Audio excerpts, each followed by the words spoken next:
a integrar para poder hacer los trabajos que usted mande y lo demás. Ah, ya. Listo, listo. Gracias, Emilia. Bien. Ya, profe. Bienvenido, Brian. ¿Cómo estás? Bienvenido. Bien. Entonces...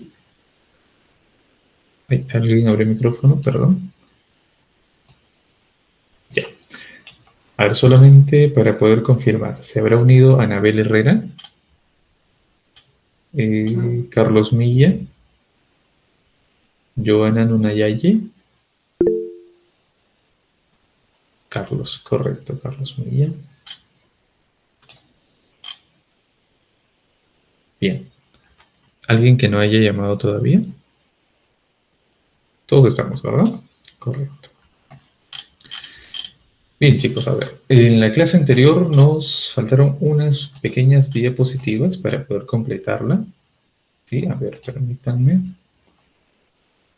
Y también para poder ir abriendo la clase del día de hoy.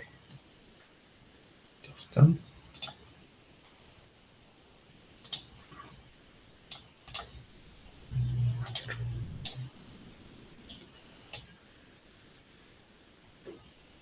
Ahora voy a compartir la pantalla 2.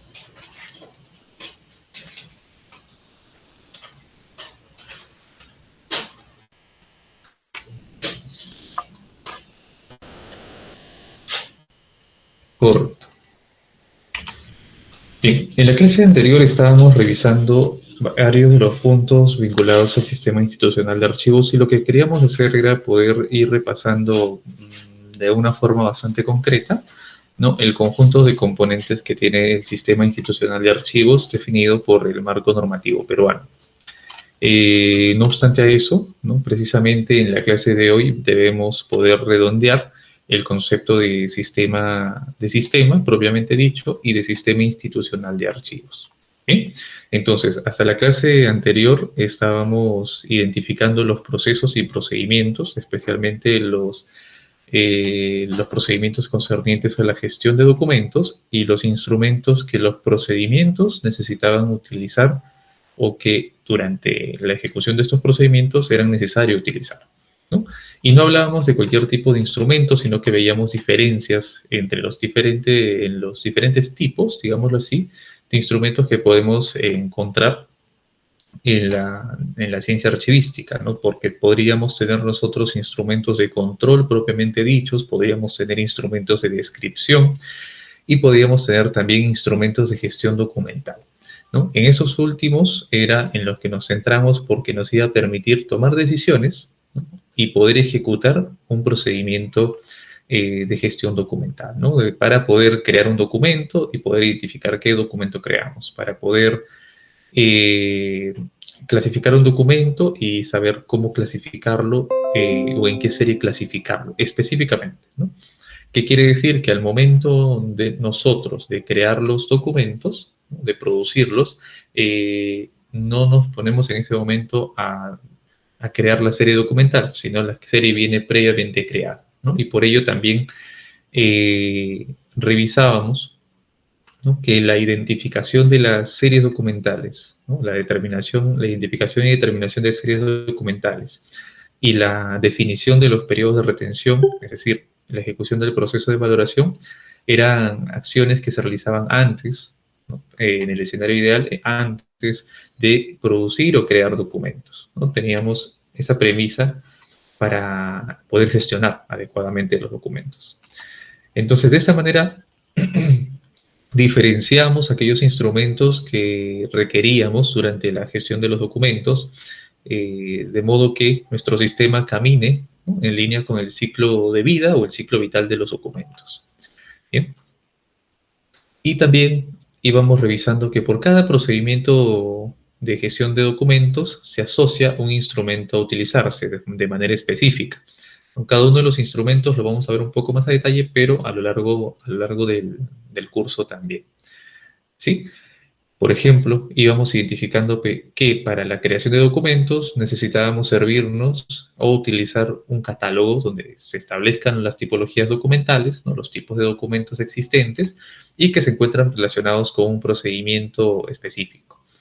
¿no? Para el caso del procedimiento de captura de documentos, nos íbamos a servir de un esquema de metadatos, ¿no? Un esquema de descriptores que nos pueda señalar qué metadatos capturamos o qué descriptores debemos estar registrando al momento que se crea un documento, ¿no? Cada vez que se produce o se crea el documento. Luego, en este tercer procedimiento de clasificación, teníamos que utilizar un cuadro de clasificación donde nos señale, ¿no?, a qué serie documental pertenece el documento. Y estos tres procedimientos los identificábamos como tan consecutivos, es decir, tan secuenciales y tan cercanos entre sí, que podían ejecutarse de forma simultánea, ¿no? Al momento que nosotros firmamos un documento, por ejemplo, ya le estamos dando la atribución o se está ejecutando una captura del productor, ¿no?, del dato del productor, ¿no? Por lo que yo al momento de firmar ya estoy convirtiéndome en el creador o en el productor de ese documento. De igual manera, al momento que nosotros asociábamos y le dábamos un número de expediente a ese documento, también lo vamos clasificando, ¿no?, ya que un procedimiento se encuentra vinculado con la serie documental en el cuadro de clasificación.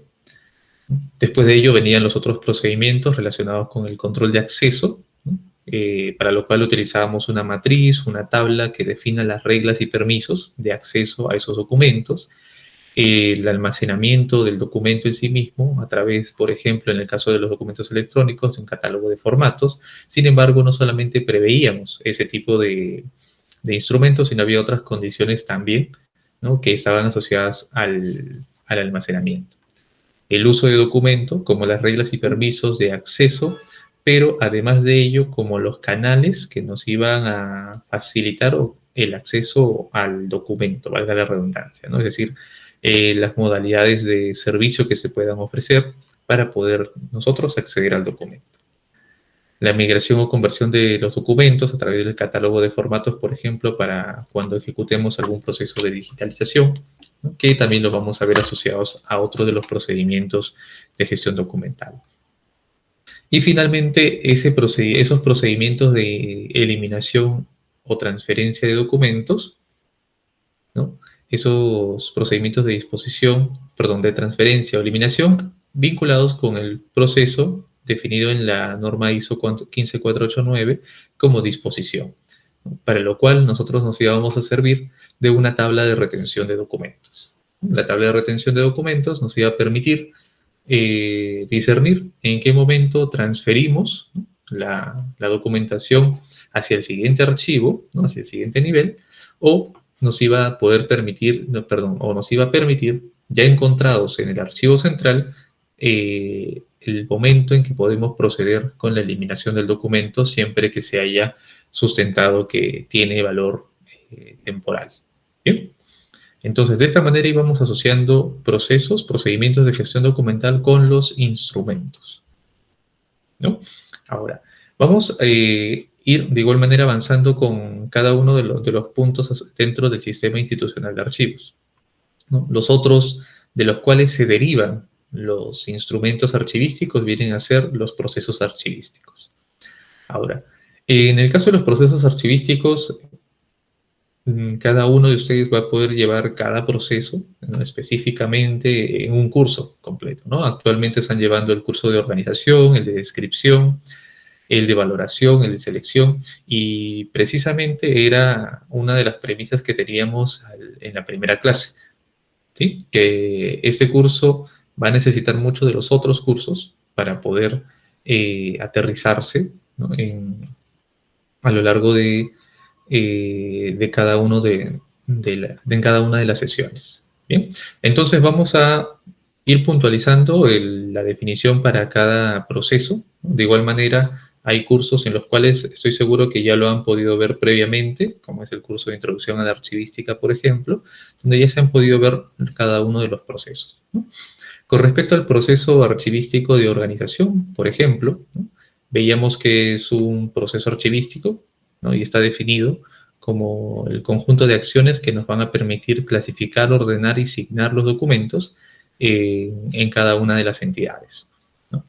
Y al momento de realizar esta tarea de identificación y determinación, es decir, de clasificación y ordenación, nosotros teníamos que poder tener claro ya, como resultado de la organización, las series documentales.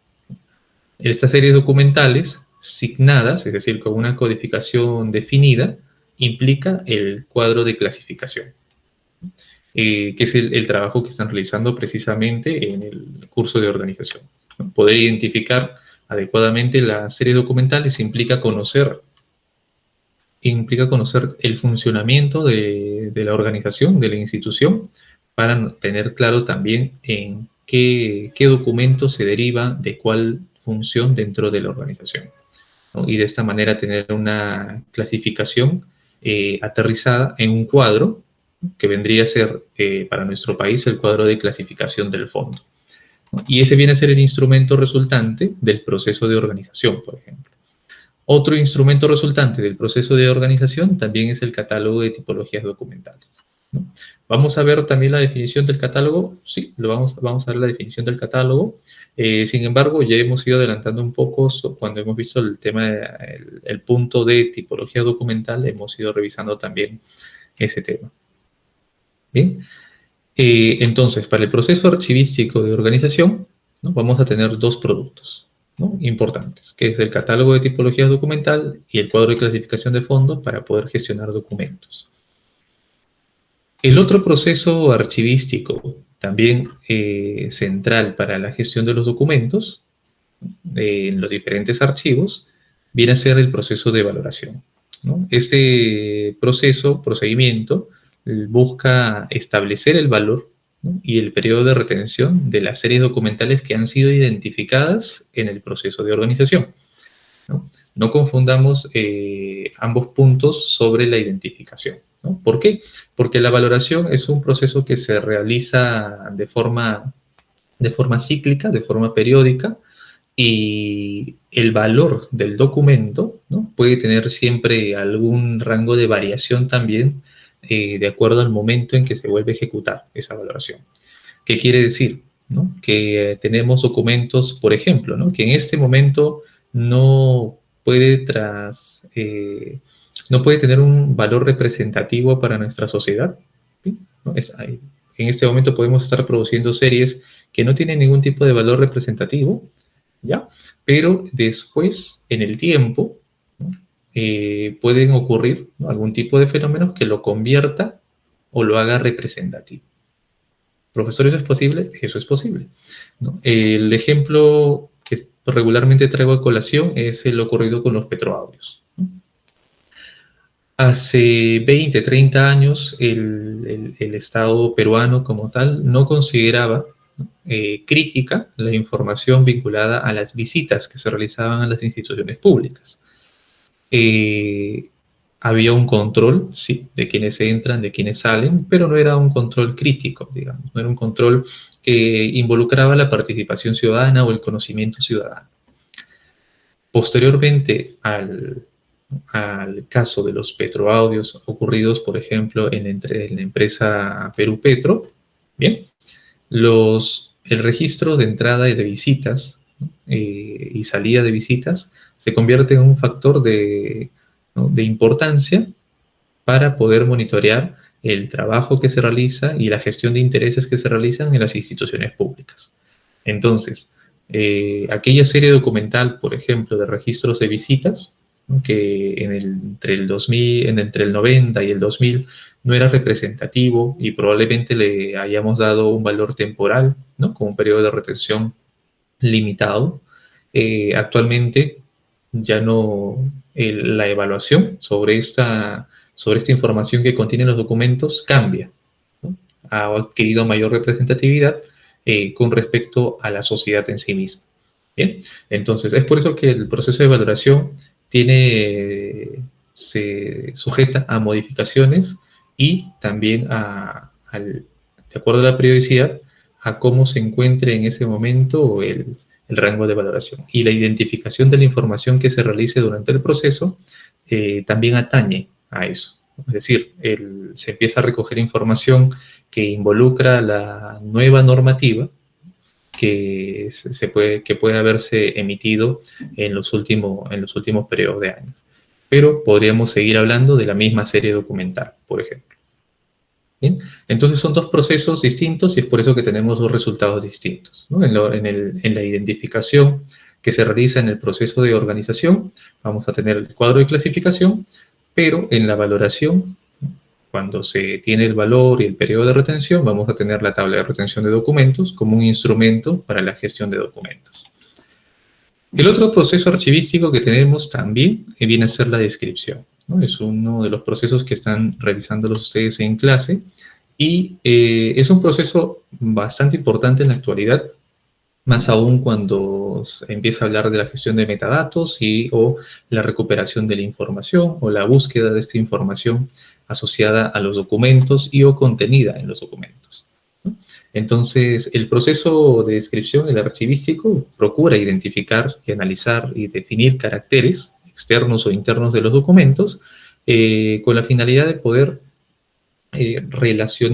relacionarlos con su contenido, con su ubicación, para poder hacerlos, valga la redundancia, localizables, ¿no? Y para esto nos servimos de diferentes instrumentos descriptivos, ¿no? Tales como inventarios, tales como catálogos, de acuerdo también al nivel de archivo o el tipo de archivo en el cual nosotros nos encontremos trabajando, ¿no? Porque no va a ser lo mismo elaborar un catálogo de un archivo histórico a realizar un catálogo en un archivo de gestión o en un archivo central, o un inventario en un archivo central, o el nivel de inventario en un archivo de gestión, ¿no? Tiende a variar mucho. Un producto resultante del proceso de descripción es el esquema de metadatos, ¿no? Como instrumento, ¿no? Parte de la descripción a nivel institucional también involucra la gestión de metadatos, como parte de la gestión, ¿no? Los metadatos también procuran dar a conocer la ubicación o localización y el control de los documentos en la entidad. Bien. Otro de los procesos archivísticos también conocidos viene a ser la conservación, ¿no? Con la finalidad de poder mantener la integridad del soporte del documento, ¿no? A través de medidas de preservación, de restauración, que se vayan a necesitar, ¿no? Dentro de este concepto de conservación entra a tallar en el aspecto o entorno electrónico, lo conocido como preservación digital. Y dentro de ese marco de preservación digital, ¿no? Dentro de ese, digamos, modelo específico dentro de nuestra institución, se llega a utilizar los catálogos de formatos, por ejemplo. Dentro de la preservación digital entran otro tipo de componentes a ser revisados y controlados en la documentación. Si antes controlábamos de forma preventiva, ¿no? La no afectación del polvo sobre el documento en papel, de la temperatura sobre el documento en papel, por ejemplo, ¿no? La ausencia de algún tipo de ácaro, algún tipo de intervención respecto a la limpieza, por ejemplo, ¿no? Física y demás. Con respecto a la preservación digital, vamos a preocuparnos ya no del papel, ya no de su composición, ya no de la solubilidad de las tintas que pudiera existir, sino vamos a preocuparnos de los formatos, por ejemplo, ¿no? Si se encuentra en un formato PDF, si se encuentra en un formato XML, qué tipos de programas pueden reproducir ese formato, ¿no? Bien, la preocupación cambia, ¿no? ¿Cuánto tiempo vamos a mantenerlos en un solo espacio de almacenamiento? Si los vamos a migrar después, ¿no? Todo este conjunto de estrategias se contienen dentro del modelo de preservación digital. Bien, entonces el proceso de conservación nos permite o se deriva de instrumentos como el catálogo de formatos. Bien, para el caso del proceso de servicios, consiste en poner a disposición, ¿no?, de los usuarios la información registrada en los documentos archivísticos y que son producidos por nuestra entidad, ¿no? Ahora, para la gestión de documentos nosotros nos servimos de la matriz de accesos y permisos. Esta matriz no discrimina formatos, ya que cuando hablamos del acceder a la información contenida en un documento, nos vamos a centrar específicamente en qué tipo de información es, si tiene algún tipo de limitación respecto a la protección de datos personales, a los datos sensibles, si es una información de tipo secreta, por ejemplo, ¿no? Sin embargo, donde sí nos importa el formato del documento, es decir, el soporte del documento específicamente, ya son las modalidades o los canales de atención, ¿no?, que se instrumentalizan.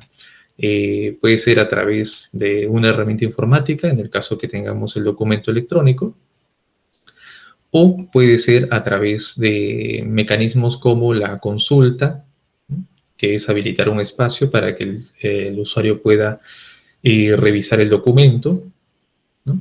Tenemos el otro mecanismo que viene a ser el préstamo del documento, donde también establecemos, ¿no?, relaciones u obligaciones, ¿no?, para que aquel portador del documento asuma responsabilidad sobre la integridad de ese documento, ¿no? Y tenemos el otro servicio que viene a ser la reprografía y que tiende a ser también el más utilizado, ¿no? La reprografía, que viene a ser sacar una copia si nos encontramos el documento en papel, o la digitalización del documento para efectos del servicio o con el objetivo de brindar un servicio, ¿no?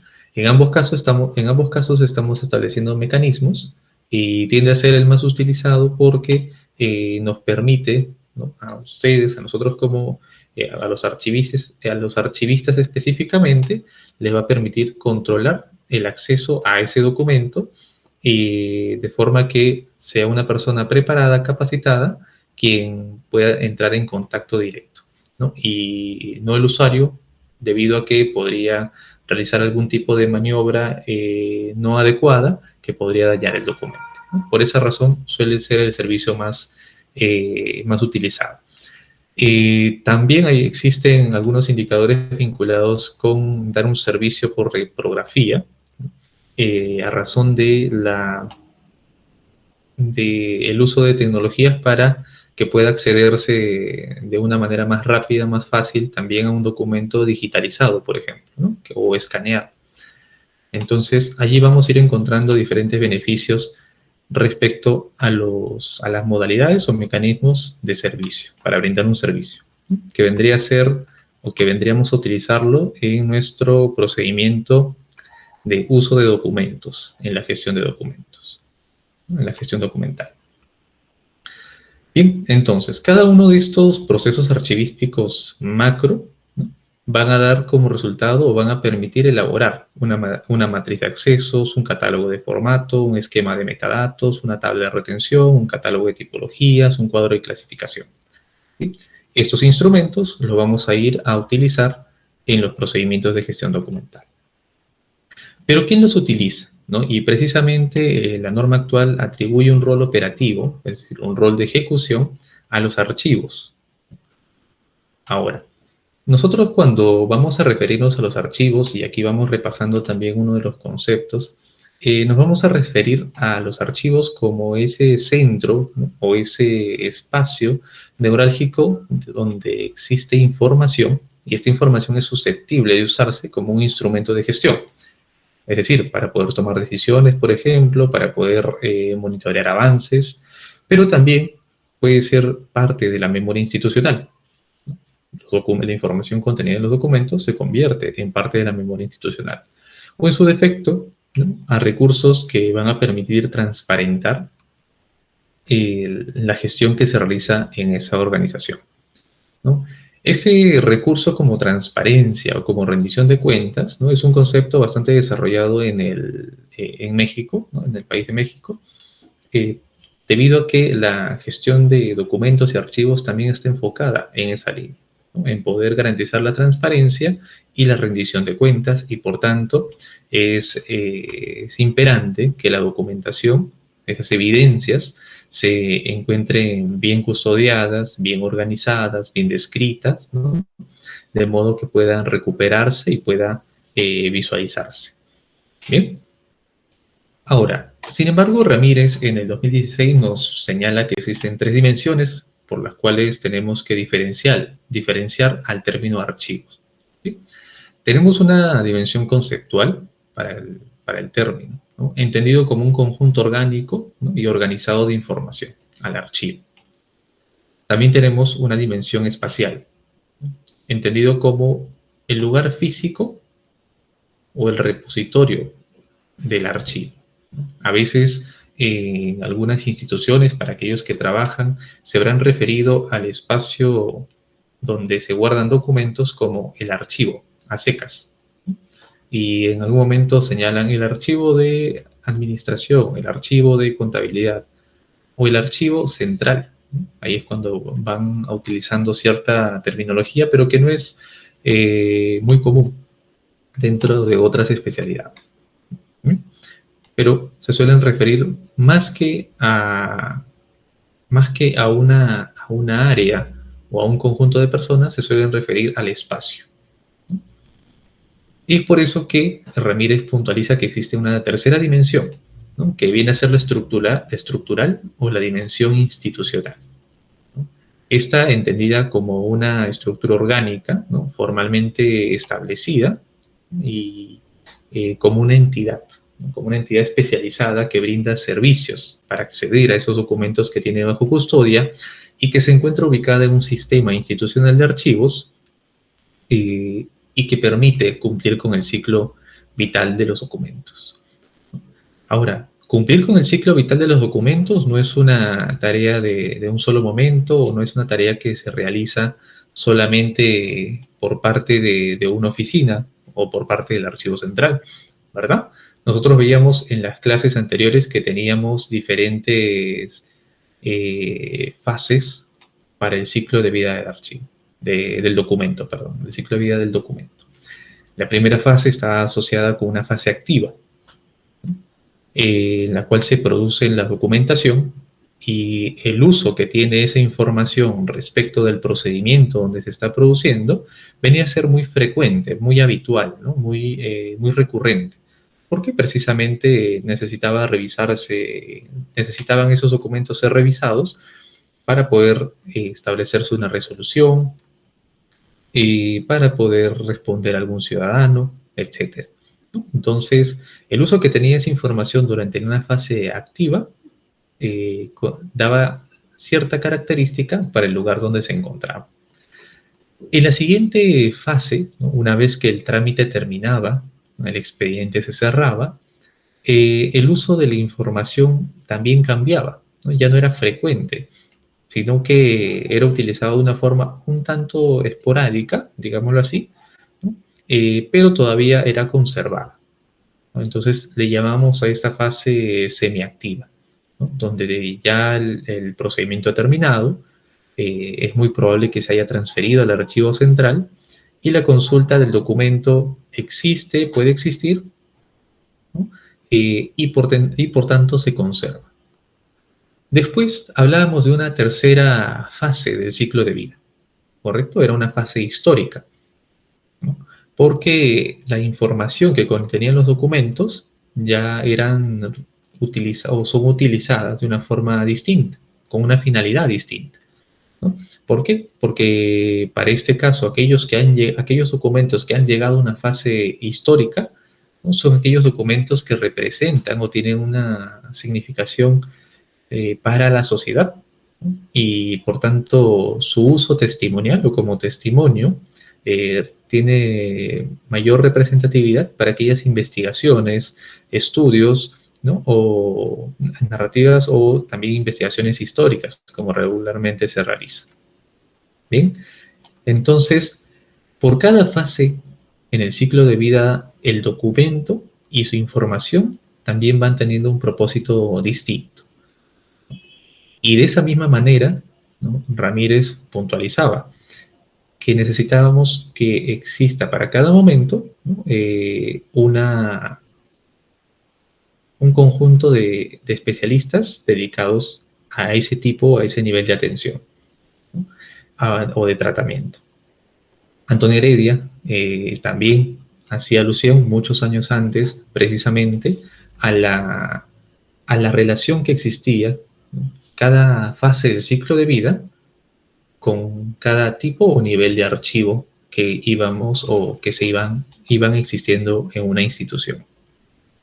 Bien, entonces, por ejemplo, cuando nosotros hacíamos alusión a una fase activa, ¿no? Hacíamos alusión también a diferentes tipos de archivo. ¿Alguien se recuerda qué archivos encontrábamos en la fase activa? El de gestión, profesor. Correcto, uno sería el archivo de gestión, ¿no? Si lo colocamos aquí, a ver, voy a colocarlo aquí. Tenemos una fase activa, semiactiva y una fase histórica.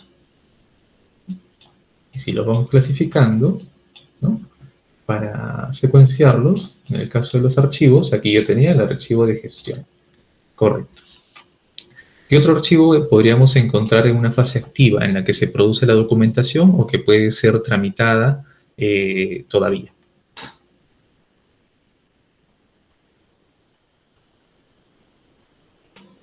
El periférico. Periférico. Correcto, Daniel. Correcto. Blanca, Daniel, correcto. Ya, Alistair también está en chat. Correcto, Alistair. El periférico. Así es. Tenemos aquí dos archivos. Durante la fase activa tenemos dos archivos.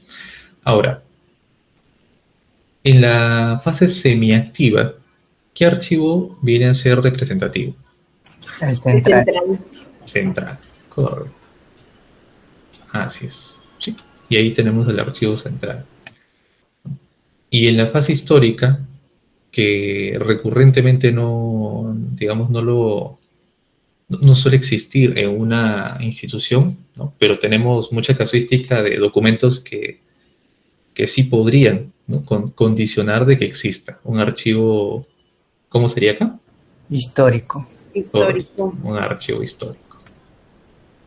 Así es. Bien, ¿no? Ahora, solamente en el caso peruano tenemos, bueno, no en el caso peruano, ahí estaría especificando mucho. Nosotros tenemos una realidad también semicompartida con España, en el caso de los archivos intermedios. Porque el archivo histórico, por ejemplo, se encuentra actualmente, en el caso peruano, en el Archivo General de la Nación, que viene a ser el archivo general para jurisdiccionalmente hablando, de Lima Metropolitana, ¿no? Entonces, en el Archivo General de la Nación existen dos tipos de archivos habilitados por Decreto Ley 19414. El Decreto Ley 19414 habilita la existencia de un archivo intermedio. Antes de pasar a un archivo, perdón, ahí se me fue el espacio, antes de pasar a un archivo histórico. Es la habilitación que realiza el Decreto Ley 19414. De forma similar, tiene también a nivel nacional la construcción el sistema de archivos españoles.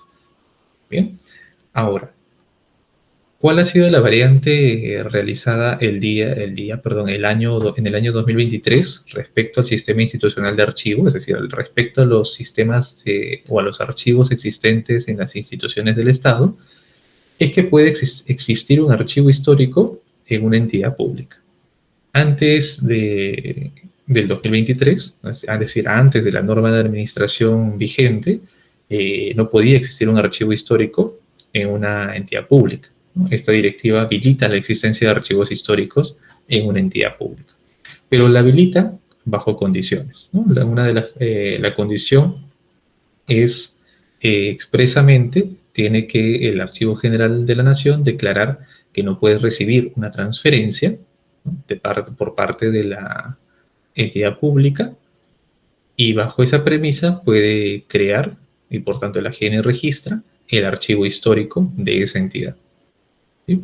Ahora, un archivo histórico, ¿no? Como vamos a ir viendo un poco más adelante, también reúne condiciones un tanto más exigentes que el resto de los archivos, es decir, el nivel de especialidad, debido al tratamiento que tiene que realizarse sobre documentación que ha sido declarada patrimonio, ¿no? cultural de la nación, que eso tiene una connotación un tanto mayor. Bien, Entonces, empezando por el archivo de gestión, que era el primer archivo que vemos dentro de nuestro ciclo de vida, iniciando de arriba hacia abajo. El archivo de gestión, como bien lo decíamos, se encuentra ubicado en las oficinas, en las áreas, y custodia, ¿no?, los documentos archivísticos que se van encontrando en el proceso de tramitación, aquellos que se van produciendo, ¿no? Y conforme a su periodo de retención, pueden ser consultados, ¿no?, en este caso, o utilizados como parte de la fase activa o semiactiva del ciclo de vida del documento, si es que en ese caso corresponde, ¿no? En este caso, el uso de los documentos en la fase activa, como veíamos, era aquellos relacionados con la tramitación del procedimiento o del documento en ese procedimiento. El archivo periférico era nuestra variante para el caso Perú, ¿no? Aquí también hago la acotación. El archivo periférico en Latinoamérica solamente existe aquí en Perú y en Costa Rica. Después de ello no es una figura, digamos, muy extendida a nivel internacional. Entonces tenemos esa particularidad también. En nuestro caso lo hemos ido sustentando. Hay condiciones también para poder establecer archivos periféricos. Una de ellas está asociada con el volumen, ¿no?, y otra de las condiciones está asociada también con la especialidad de aquello que se va a custodiar en un archivo periférico, ¿no? Y este archivo periférico es por ello que se considera técnico o especializado, ¿no?, y que depende de la misma área productora de los documentos, ¿no?, y que los custodia por ende, y que recibe transferencias desde los archivos de gestión. Una vez que son producidos los documentos en el archivo de gestión, y en el caso la unidad todavía decide o necesita permanecer con esa documentación para efectos de auditoría, tramitaciones judiciales y otro proceso que vaya a solicitar mayor tipo de tiempo de revisión, de evaluación, tienden a irse a un archivo periférico. ¿Por qué? Porque aquellos documentos que van a ir a ser transferidos a un archivo central necesariamente tienen que estar culminados, es decir, tiene que ser un procedimiento cerrado, ¿no?, que no se vuelva a tocar más que para consulta, ¿no?, porque la figura contraria a esa sería desarchivar un expediente, ¿no?, cuando existen variantes distintas para poder solicitar o utilizar nuevamente un documento o una información. ¿Sí? Entonces, los archivos periféricos, ¿no?, especializados, técnicos, custodian la documentación que reciben de los archivos de gestión y mantienen su vigencia para poder efectuar algún tipo de tramitación, algún tipo de utilización posterior al primer trámite que se haya realizado. Se ubica especialmente en la fase activa. Pueden en algunos casos llegar a fases semiactivas si es que el periodo de retención durante la valoración lo define de esa manera, ¿ya? No es muy recomendable, es recomendable poder diferenciarlo, digamos, de una forma bastante delimitada como lo vamos viendo aquí en el gráfico. Sin embargo, la directiva de administración lo permite, ¿no? Puede encontrarse en una fase activa o semiactiva. Mantiene una coordinación directa, ¿no?, y permanente con el archivo de gestión y con el archivo central. Ahora, cuando la documentación pasa desde el archivo de gestión, desde el archivo periférico al archivo central, ¿no?, entonces la gestión cambia, ¿no? Un archivo central depende funcionalmente del órgano de administración de archivos de la entidad, ¿no?, y custodia los documentos archivísticos que han sido transferidos por los archivos de gestión o periféricos, como mencionamos. Ahora, aquí viene la condición que también estábamos enfatizando. Todo documento que llega al archivo central o todo expediente tiene que haber cumplido su trámite. Bien, primero su trámite y segundo su periodo de retención, ¿sí?, si es que se encuentra establecido. Si es que no se encuentra establecido, teníamos nosotros variables cuando veíamos el proceso de transferencia. La norma actual, para efectos de la transferencia de documentos, ¿no?, nos señala dos posibilidades. Transferir utilizando la tabla de retención de documentos, es decir, conociendo el periodo de retención, o transferir con base al sustento que se haya colocado en un cronograma de transferencias. Bien. El cronograma de transferencias puede ser definido o puede sustentar una transferencia en base a diferentes variables, ¿no? O diferentes factores. Uno de ellos puede ser el volumen, las condiciones de conservación o los riesgos en la afectación que puede haber sobre la documentación también, ¿no? Y se puede ir sustentando las transferencias de los documentos. Pero lo ideal siempre es conocer el periodo de retención para poder ejecutar una transferencia hacia el archivo central. Bien, el archivo central custodia la documentación que le es transferida y también se encarga, no se menciona aquí, pero sí a nivel de funciones, también se encarga de tramitar o gestionar las eliminaciones documentales, ¿no? Que también es precisamente un procedimiento de gestión de documentos que ocurre solamente en el archivo central cuando el periodo de retención ha vencido y el valor es temporal, ¿no? Como ustedes bien saben, el valor del documental de la serie y el periodo de retención de la serie, ¿no? Son dos elementos que se evalúan de una forma distinta, ¿no? Una cosa es tener el valor temporal o permanente con base en criterios de valoración y otra cosa distinta es definir el periodo de retención con base en el periodo precaucional y en la vigencia administrativa que pueda tener esa documentación o esa serie documental específicamente. ¿Bien? Entonces, en el archivo central, una vez que recibe la documentación, define qué se elimina y empieza a ejecutar el procedimiento de eliminación de documentos. Y por otro lado, también verifica cuáles tienen valor permanente y que si ha cumplido su periodo de retención, entonces inicia la gestión de transferencia hacia el archivo, hacia el archivo histórico. Bien, ahora, el archivo histórico, como les mencionamos, puede encontrarse en el Archivo General de la Nación, en el caso de regiones, en los archivos regionales, y actualmente, por la modificación, en la entidad. Solamente que para que exista en la entidad, tiene que ser autorizado por el AGN o por el archivo regional, ¿no? Esa autorización se habilita a partir de la verificación o la no posibilidad de ejecutarse la transferencia, ¿no? Porque yo una vez en mi archivo central ya quiero transferir la documentación al archivo regional o al archivo general de la nación, entonces inicio mi gestión de transferencia. El archivo regional, el archivo general de la nación me indica que no puede recibir la documentación, ¿no? Por diferentes factores, entonces allí mismo también empieza a gestionarse la habilitación o la autorización para crear un archivo histórico en la institución. Una vez creado en la entidad un archivo histórico, ¿no? La dependencia existe desde o debajo de el órgano de administración de archivos de la entidad pública, ¿no? Y se dedica solamente a la custodia, conservación, perdón, de los documentos que tienen valor permanente.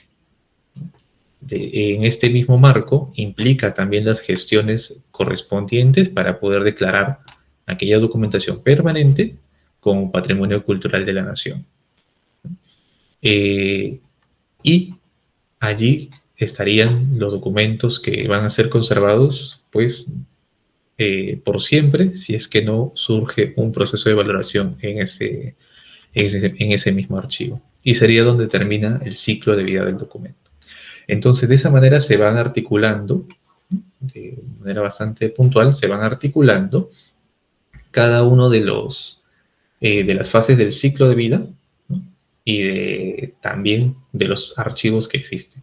Y es por ello que cuando en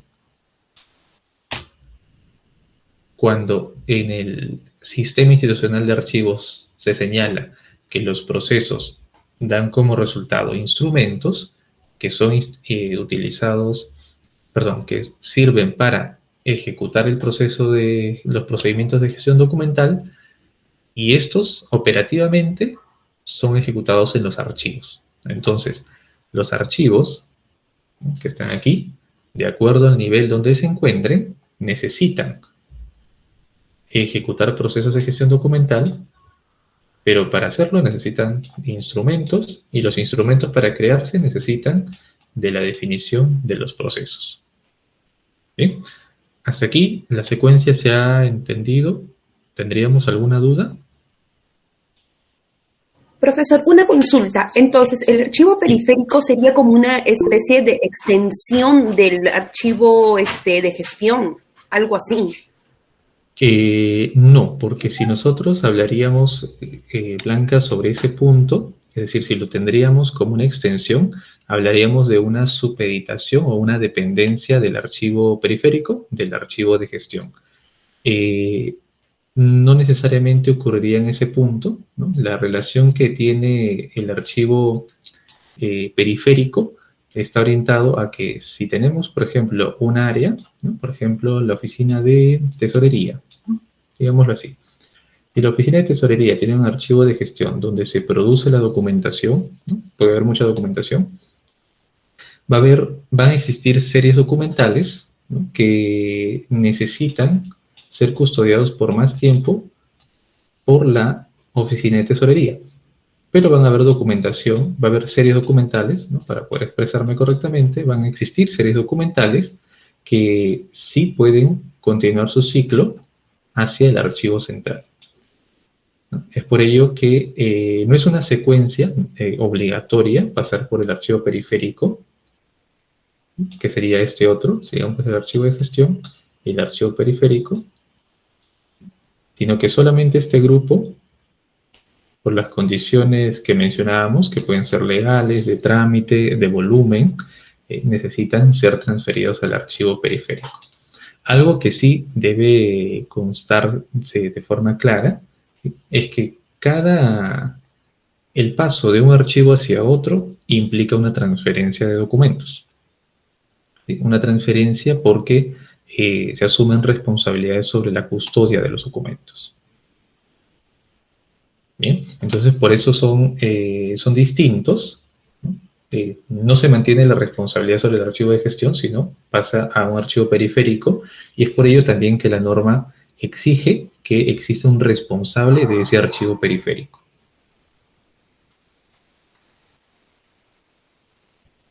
Ah, ya. Entonces, el archivo periférico, como usted indicó, podría ser para poner ahí los documentos que tienen un mayor valor legal, podría ser, y también podría ser por falta de espacio, como también lo dijo. Sí, una de las variantes, como se mencionaban, es el espacio y, digamos, las condiciones legales para mantener dentro de la unidad, dentro de la oficina, la documentación, pero que ya ha terminado su tramitación, ¿no? Por ejemplo, uno de los casos más recurrentes en las entidades públicas es, daba el ejemplo del archivo de tesorería porque suele, en los archivos de tesorería, en las oficinas de tesorería, suelen culminar los procesos de pagos, ¿no? Y el expediente de pagos se encuentra producido por esa oficina. Entonces, estas oficinas tienen, ¿no? Ya por norma, tienen que custodiar todavía por 10 años, 5 años de auditoría obligatoria, pero hasta por 10 años posibles de auditoría, documentación. Pero el periodo de retención, por ejemplo, para otro tipo de series documentales, como puede ser vinculadas a sus propios servicios, o si ha formado la serie de correspondencia, el periodo de retención es menor, ¿no? Y es distinto, que no necesariamente pasaría a un archivo periférico, sino que ya puede seguir su camino al archivo central. Ah, ya, profesor, ya le capté ya la idea. Gracias. Gracias, Blanca. A ver, tenemos una consulta de Edgar. Consulta. En caso de transferencia, la ruta del archivo de gestión para el archivo central debe pasar por la... Ah, ya, justo lo que estábamos aclarando. El archivo de gestión también se podría... Sí, es Edgar. La transferencia puede ocurrir del archivo de gestión, que es, digamos, la primera instancia de producción durante el trámite, termina el trámite y suelen mantenerse, como dábamos el ejemplo, bajo custodia de la oficina de la documentación. En esas circunstancias se transfiere a un archivo periférico. Sin embargo, podríamos tener, claro está, series documentales que no tienen esas condiciones y bajo esa premisa pueden ser transferidos directamente al archivo central.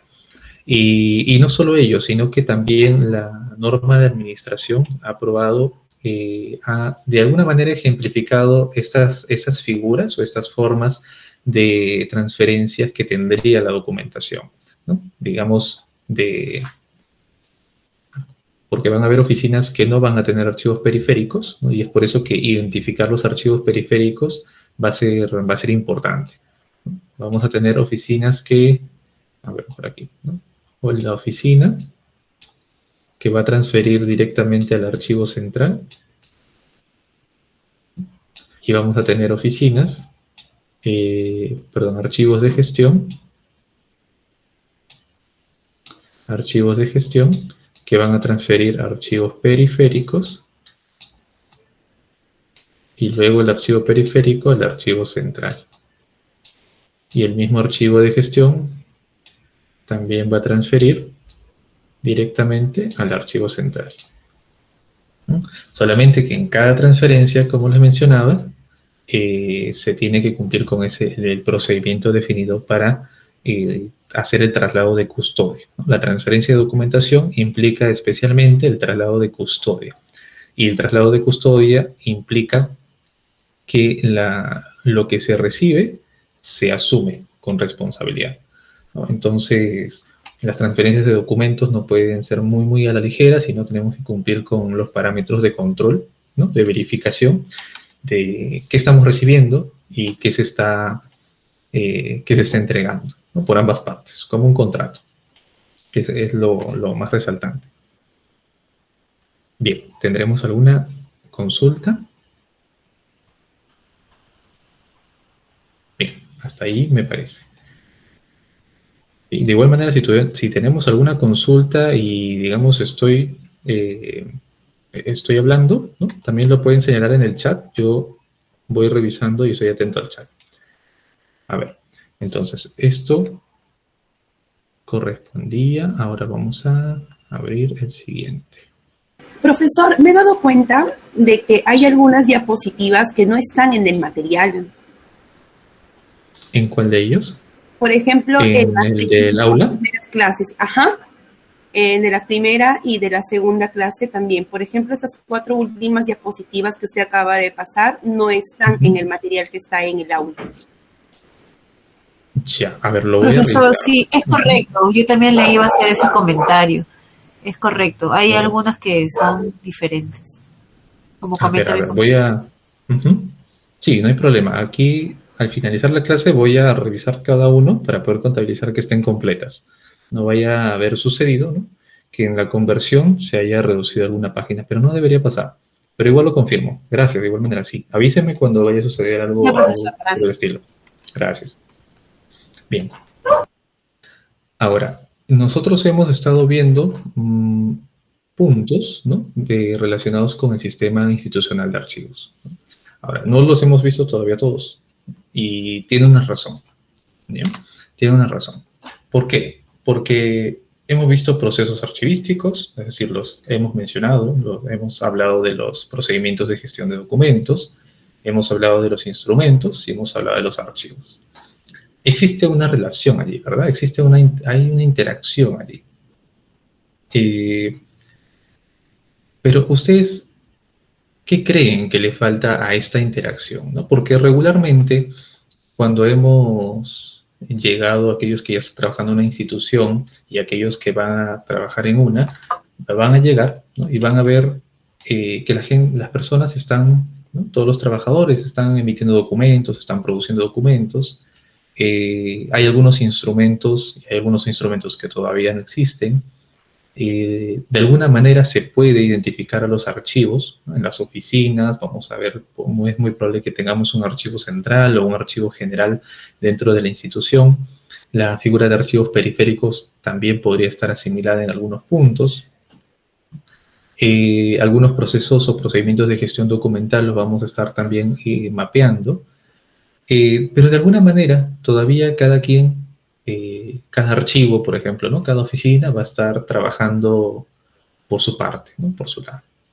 Hay algunos que van a estar utilizando algunos instrumentos, otros que no van a estar aplicando algún procedimiento, ¿no? Va a haber una oficina que, por ejemplo, la de tesorería, que muy preocupada por los expedientes de pagos, va a tener un inventario así, pulcro de los expedientes, de los comprobantes, de quiénes se vinculan a los comprobantes y dónde se ubica su comprobante, por ejemplo, ¿no? Lo tendrás bien ordenadito.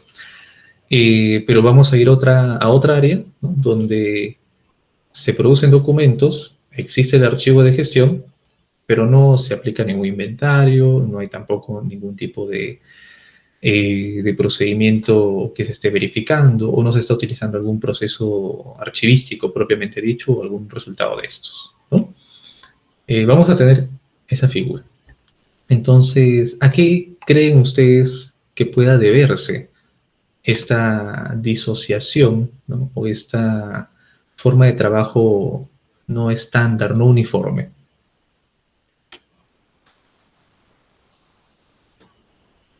Para mí lo principal, el personal idóneo. Bien, sería un punto, correcto, ¿no? ¿Qué más podría estar condicionando que trabajen de forma separada y algunos apliquen y otros no? Brien nos comenta normas generales, ¿correcto, Brien? A ver. Normas, personal.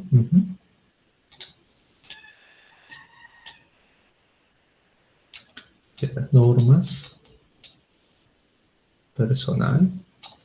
¿Qué más puede estar fallando? ¿Qué más puede estar allí desarrollándose? Porque, por ejemplo, si nosotros llegamos, ¿no? Si nosotros llegamos a una institución y nos quedamos en nuestro archivo central, vamos a seguir manteniendo lo mismo, ¿no? Y probablemente solamente elaboremos instrumentos para nuestro archivo central, definamos procedimientos, ¿no? Como el de transferencia, el de eliminación para nuestro archivo central, y apliquemos los procesos archivísticos porque los conocemos, pero para nuestro archivo central. Y de alguna manera, ¿no? Esos archivos que también existen en el ciclo de vida van a estar en cierto espacio, ¿no? En cierto vacío. Profesor, yo creo que es un problema de liderazgo también dentro del órgano de administración de archivos, porque es el órgano que tiene que liderar todo el sistema interinstitucional de archivo. Entonces, si no hay una comunicación con todos los encargados de los distintos archivos de gestión, entonces no va a haber un buen funcionamiento del sistema, ¿no? Correcto, exacto. Sí, esa la intención.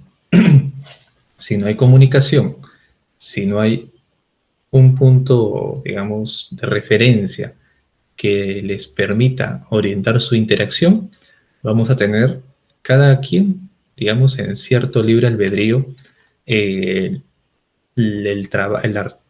la administración de archivos, ¿no? O la gestión de documentos, o la gestión archivística en la institución, de cierta forma desordenada. Porque si alguien pregunta, vamos a poder decir, sí, lo estamos haciendo en el archivo central. Y si preguntamos, ¿y en el archivo de gestión y en el archivo periférico, cómo se está trabajando? ¿Qué instrumentos se están aplicando? ¿No? Que vamos a responder en ese lado. Tiene que ver mucho la comunicación, ¿no? Como señalaba, también tiene que ver con el liderazgo y tiene que ver mucho con el trabajo que realice el órgano de administración de archivos, ¿no? Cada uno de ustedes que va a participar en el órgano de administración de archivos, precisamente tiene que ir apuntando a que estos elementos que están acá interactúen entre sí, que realmente se utilicen los instrumentos, que se apliquen los procedimientos y que los instrumentos sean elaborados con base en procesos. Y nuestro punto de atención va a estar en aquellos que ejecutan. Claro, la retroalimentación, sí, justamente la siguiente clase vamos a tener que hablar sobre el proceso de planificación, de lo que es planear, y allí entra a tallar también el tema de retroalimentación. Sí. Deming, ¿no? Deming, ahí recordemos mucho a al modelo de Deming, por ejemplo, o al ciclo de Deming. ¿Bien? Entonces, como interacción, ¿no? Nosotros estábamos refiriéndonos, incluso la RAE menciona que es la referencia recíproca, ¿no? Esa acción recíproca entre dos o más objetos, personas, agentes, fuerzas, funciones, ¿no? Y cuando buscábamos el término sistema, ¿no? La RAE también nos señalaba, bien, aquí sí hay una relación recíproca, hay una comunicación, pero no solamente hay una relación, sino que esta relación es ordenada y persigue un objetivo, persigue un objeto. Entonces, como administradores del sistema institucional de archivos, vamos a pensar en que tenemos que perseguir un objetivo, un objeto, pero no lo vamos a perseguir coloquialmente ¿cómo decirlo? ¿No? A ver qué sucede, ¿no? Sino vamos a seguir un objeto, un objetivo, claro. Necesitamos definirnos una secuencia metodológica que nos pueda permitir identificar nuestras brechas, es decir, identificar qué nos falta, ¿no? Y poder desarrollar y completar aquello que nos falta. Pero ir avanzando de acuerdo también a lo que nuestra organización está necesitando. ¿Bien? Entonces, desde el año 68 se propone una teoría, la teoría de sistemas, ¿no? Bertalanffy, en el 68, madura, ¿no? Una definición de lo que sería el teoría de sistemas o de lo que sería un sistema que interactúa, ¿no? Ya en el 76 habla que el sistema viene a ser un complejo de elementos que interactúan de forma ordenada y, lo más importante, no fortuita, es decir, que no esperan a que la suerte los sorprenda, ¿no? Sino van con un objetivo. Marín, pocos años después, señala que el sistema ya viene a ser precisamente una unidad global, es decir, un conjunto, ¿no? Un elemento que tiene partes que se interrelacionan y que pueden ser individuos o acciones, ¿no? Aquí tenemos un cuadro comparativo de Durán, pocos años después también, que hace una diferencia respecto a cómo se pasa esta teoría de sistemas, este enfoque sistémico, ¿no? Pero como antes también nosotros manteníamos un enfoque mecanicista también centrado, por ejemplo, o derivado del análisis de las ingenierías, ¿no? Que estaban orientados a poder, y algunas ciencias duras, ¿no? Que analizaban los diferentes fenómenos de la naturaleza, pero desde un punto de vista cada vez más reducido, ¿no? Es decir, por ejemplo, si yo quería revisar una silla, ¿no? Yo no revisaba el funcionamiento de la silla en conjunto, ¿no? De sus partes, sino yo me centraba en qué sirve, por qué no sirve esta pata, esta otra pata, por qué el respaldar, por qué la base. Entonces, analizar cada uno de los elementos viene a ser un enfoque mecanicista, ¿no? Reducirlo a cada una de las partes.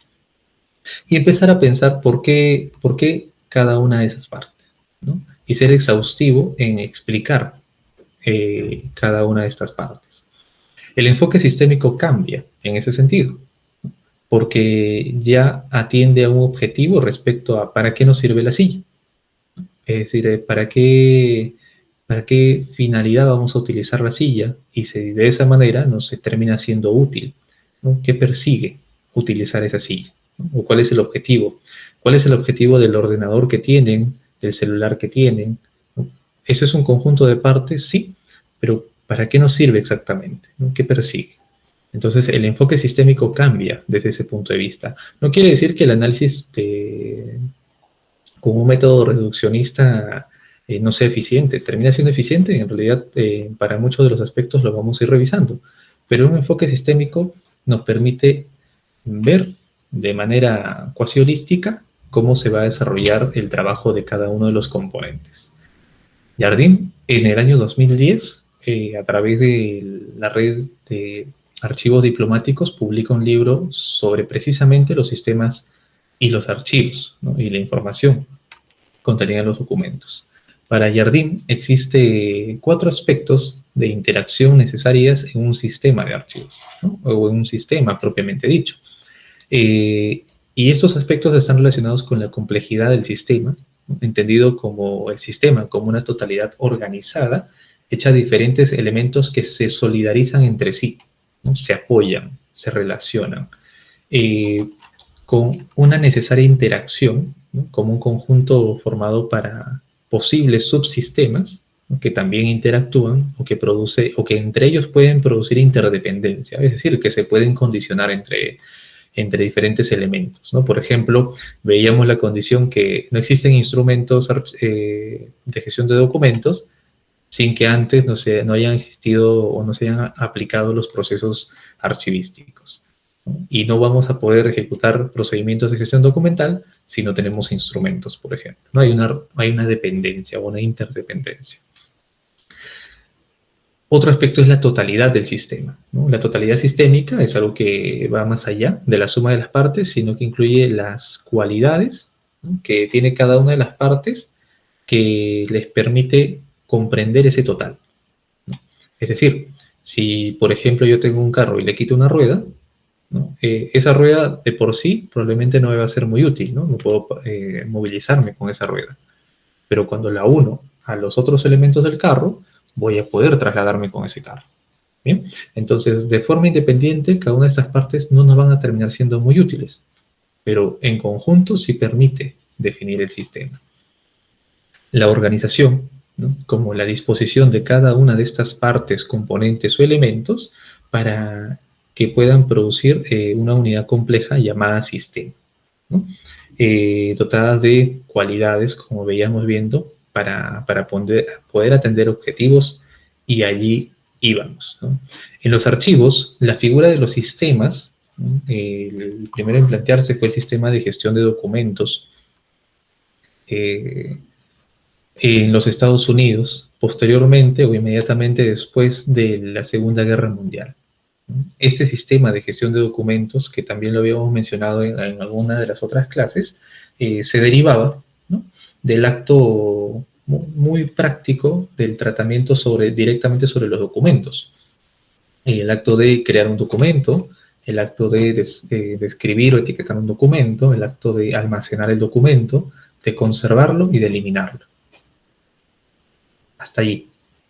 Entonces, es por ello, ¿no? Y veíamos, claro está, los diferentes intereses que también se perseguían en cada uno de los países, ¿no? En Estados Unidos, la rendición de cuentas era muy importante.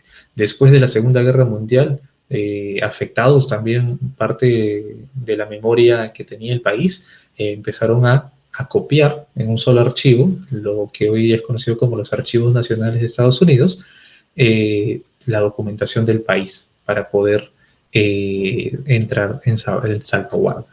Pero se utiliza o se empieza a utilizar la figura de los sistemas de gestión de documentos.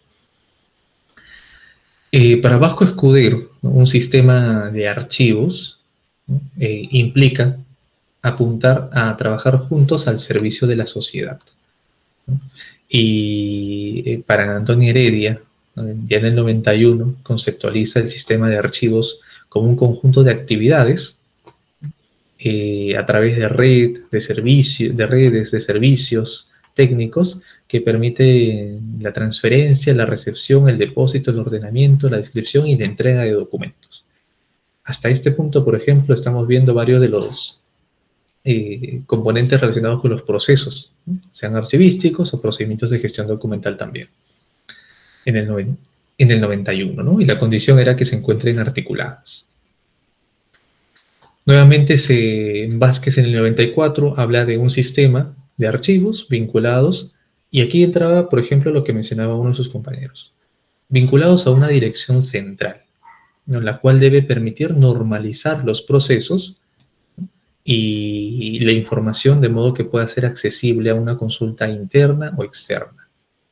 El proyecto Interpares en el año 2012, ¿no? Proyecto Interpares o Interpares de 2012, señala que cuando hablamos de sistemas vamos a hablar también de un conjunto de reglas.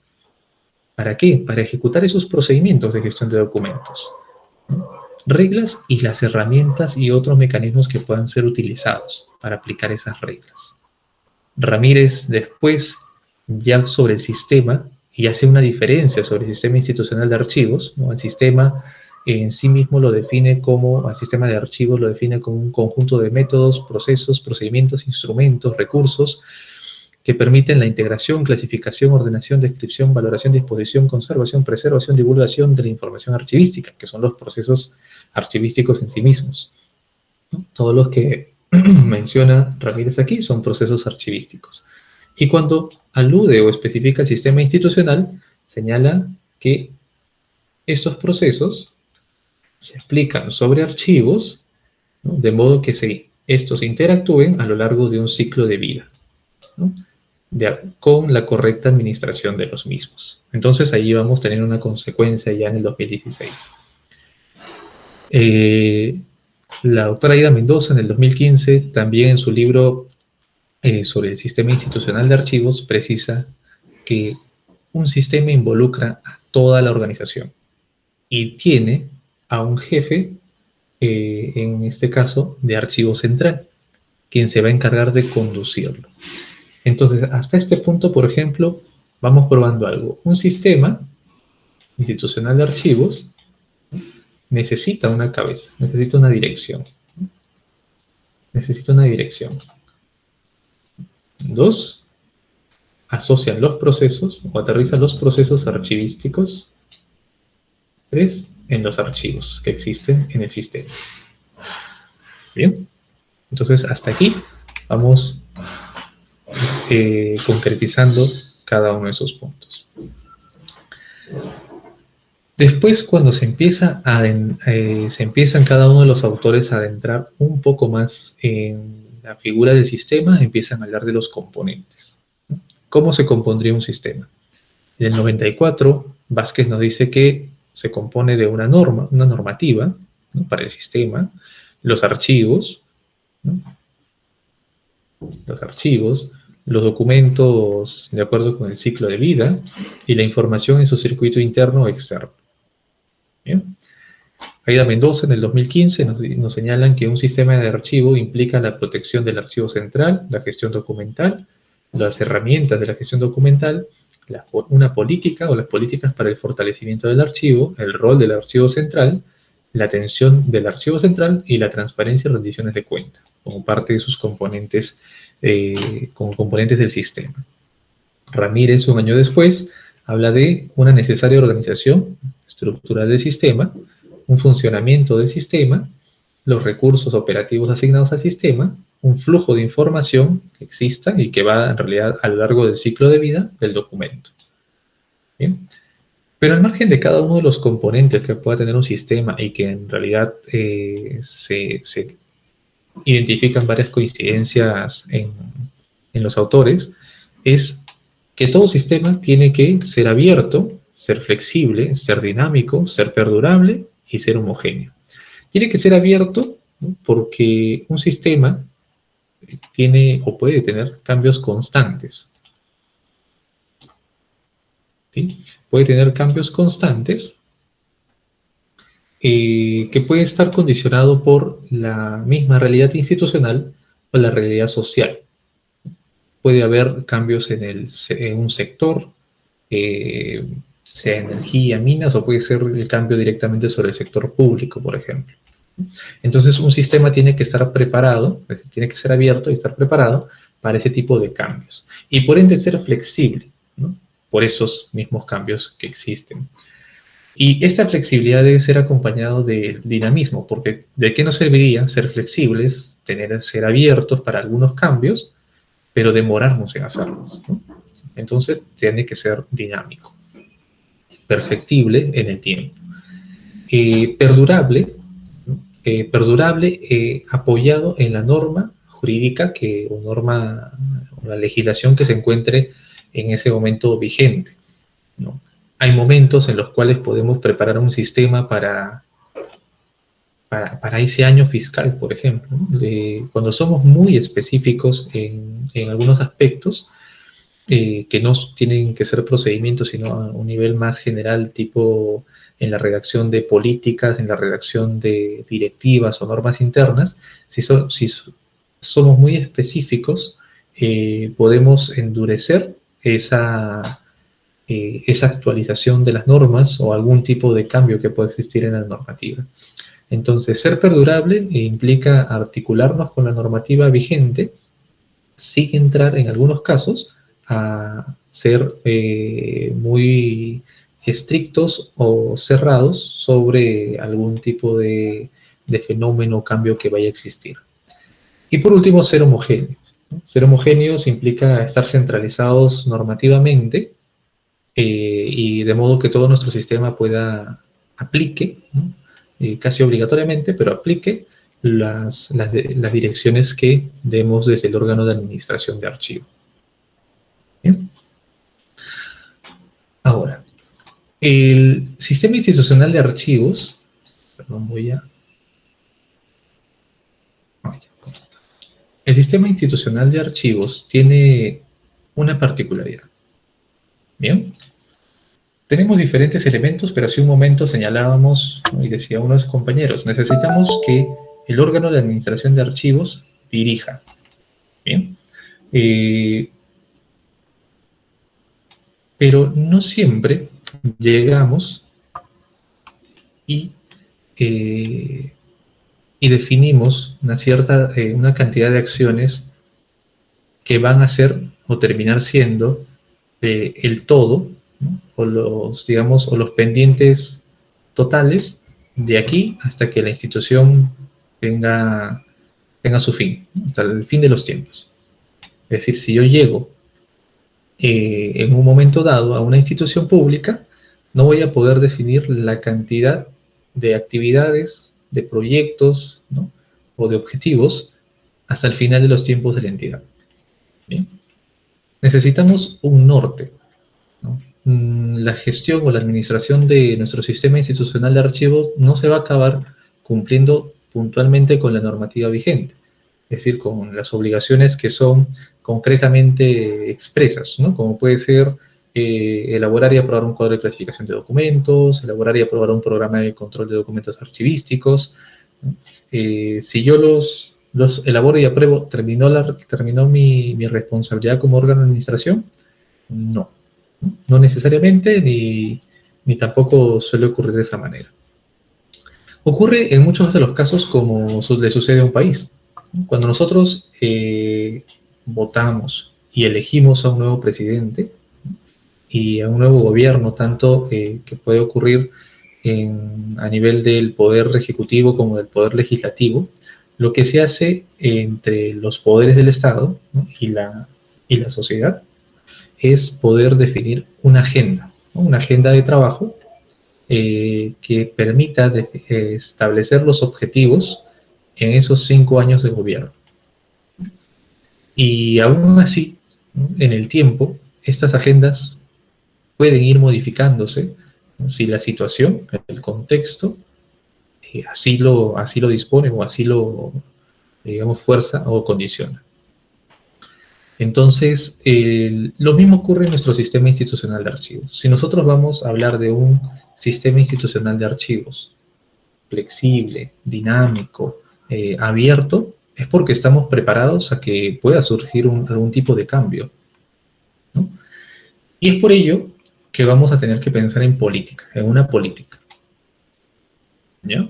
En el año 2015, Aida Mendoza señala que un sistema puede desarrollarse, ¿sí?, de acuerdo a las técnicas más adecuadas de archivo, pero para poder desarrollarse, ahora tengamos especial cuidado con esta palabra, el desarrollo implica mejora hacia adelante, es decir, voy mejorando la versión de este sistema, de esta práctica, de esta metodología. El desarrollo implica crecer, ¿no? Ir hacia adelante. Cuando hablamos de una persona y su desarrollo, ¿no? Nunca vemos que se va a desarrollar y se va a estancar y queda allí, ¿no? Vemos el crecimiento de esa persona en sus diferentes facetas. Lo mismo vamos a pensar con nuestro sistema, ¿no? Para que se desarrolle necesitamos una política. Una política institucional, ¿no? Una política en materia de archivos y gestión documental que dirija la protección de todos los documentos, pero no solamente eso, sino que también dirija el trabajo del sistema como como un norte, ¿no? Que les dé un norte al sistema, ¿sí? Donde se pueda asentar los diferentes roles, las diferentes responsabilidades. Heredia en el 2011 también alude a que un sistema, viene a ser este conjunto de elementos, ¿no? Tiene que tener un responsable de desarrollarla y que a su vez se puede ejecutar una política archivística. ¿Bien? Entonces, cuando hablamos de política estamos hablando que necesitamos un enfoque, necesitamos una orientación. La Real Academia Española nos dice que para poder definir una orientación o las directrices que rigen la actuación de una persona sobre un campo determinado. Es decir, necesitamos una directriz, necesitamos un objetivo, ¿no?, formalmente establecido para poder señalar por dónde va a ir nuestro actuar como sistema. ¿Bien? Entonces, el concepto o el término de política, así como el término de archivo, ha tenido diferentes acepciones. ¿Bien? Por su término en el sector público, en el gobierno, una política suele definir, ¿no?, el comportamiento de la sociedad que tenemos en un país. También, desde su utilización del término en el idioma inglés, ¿no?, la actividad de organización y lucha por el control del poder también se le llama política, ¿no?, que viene a ser este efecto de la relación social que existe entre cada uno de los ciudadanos, ¿no?, y se hace política. Sin embargo, también tenemos, desde el término en inglés, ¿no?, la designación de los propósitos y programas que se tiene como intención. ¿Bien? En este caso pueden ser desde una autoridad pública, a través de una directiva, un reglamento, una ley, que en términos genéricos viene a ser una política. ¿Bien? Y es en esta última acepción en la cual nosotros vamos a centrarnos. ¿Bien? ¿Por qué? Porque una política pública especialmente, si la rescatamos en ese contexto, se presenta bajo la forma de un programa de acción, ¿no?, en el Estado, y sobre un espacio geográfico definido para regular algún aspecto. ¿Bien?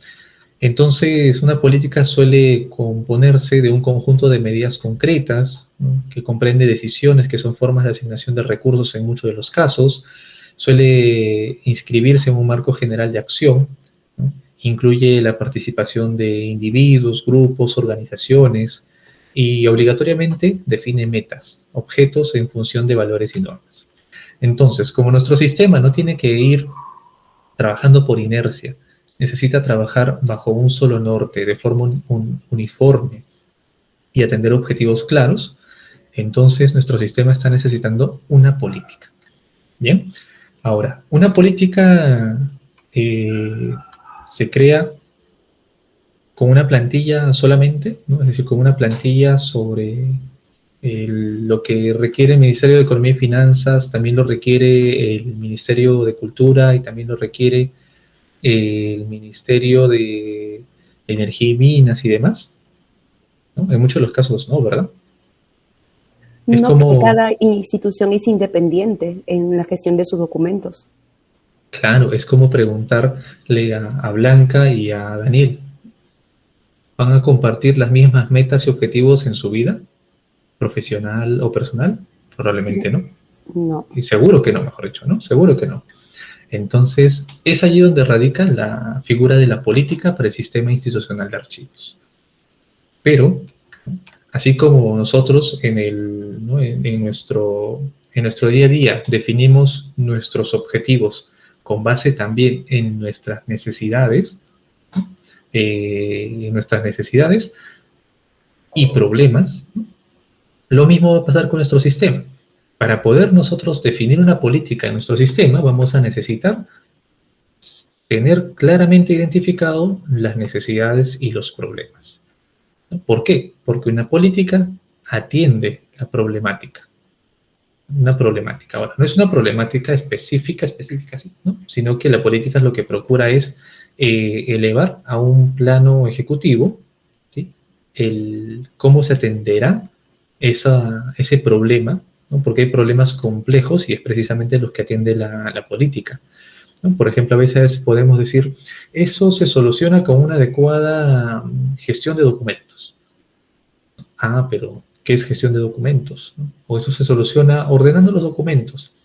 Pero ¿qué implica ordenar todos esos documentos? ¿No? O a veces podemos, ya desde el sector público en general, podemos decir, sí, es que deberían subir o bajar el precio de tal elemento, de tal producto. Y no nos ponemos a pensar, pero ¿qué implica bajar el precio de todo eso? Entonces, allí viene la atención de las políticas, ¿no? Desde un plano ejecutivo, para que después se creen ya los programas y proyectos específicos que se van a ir, que van a ir atendiendo los problemas específicos. Sí, Alistair. Sí, Alistair. Profesor, disculpe que le interrumpa. Tenemos clase de valoración documental justo a esta hora. Uy, a ver. Ah, ya, tienen razón. Sí, profesor, estaba esperando que acabe con su idea para poder interrumpirle también. Gracias, Daniel. Listo, chicos, no se preocupen. A ver, permítanme nada más revisar este punto. Sí, ya. Sí. Ok, a ver. Entonces, para el caso de la política, ¿sí? Vamos con esas dos diapositivas rápidamente para terminar una idea. Entonces, la expresión, para el caso de las políticas, ¿no? El Consejo Internacional de Archivos nos señala que es la expresión oficial de principios, ¿no? Que disponen los procedimientos de una organización, es decir, cómo se va a proceder.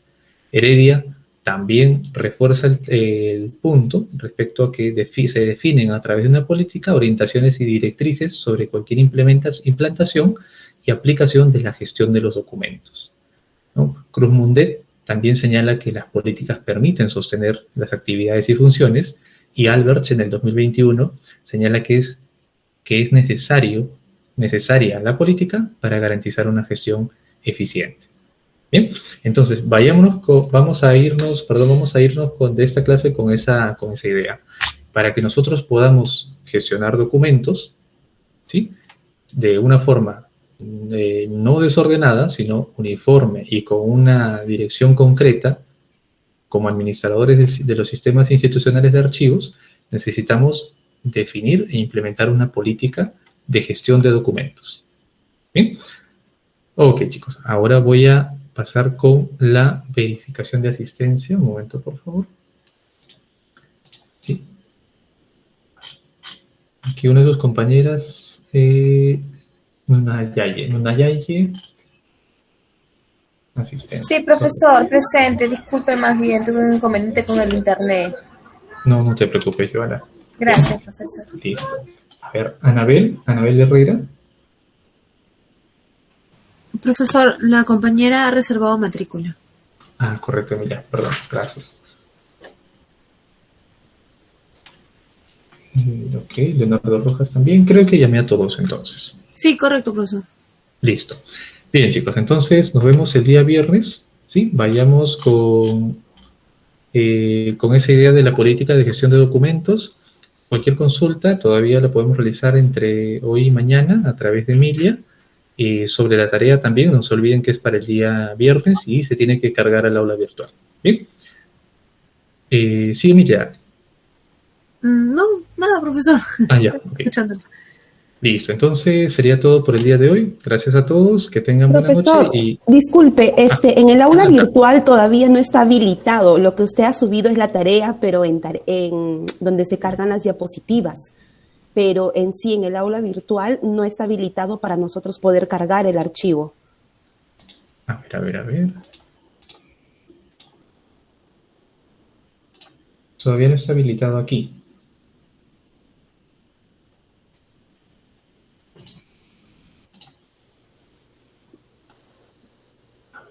Control, en tareas. Ah, ya está, hasta la mañana que lo vi no estaba.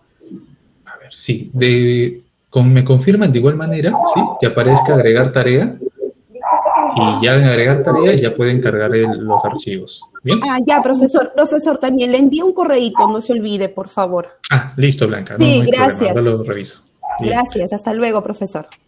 Listo, chicos. Buenas noches a todos. Cualquier consulta sobre la tarea también lo pueden canalizar también con el apoyo de Emilia. Bien, bien, adelante a la siguiente clase. Gracias. Gracias. Gracias, profesor. Gracias, profesor.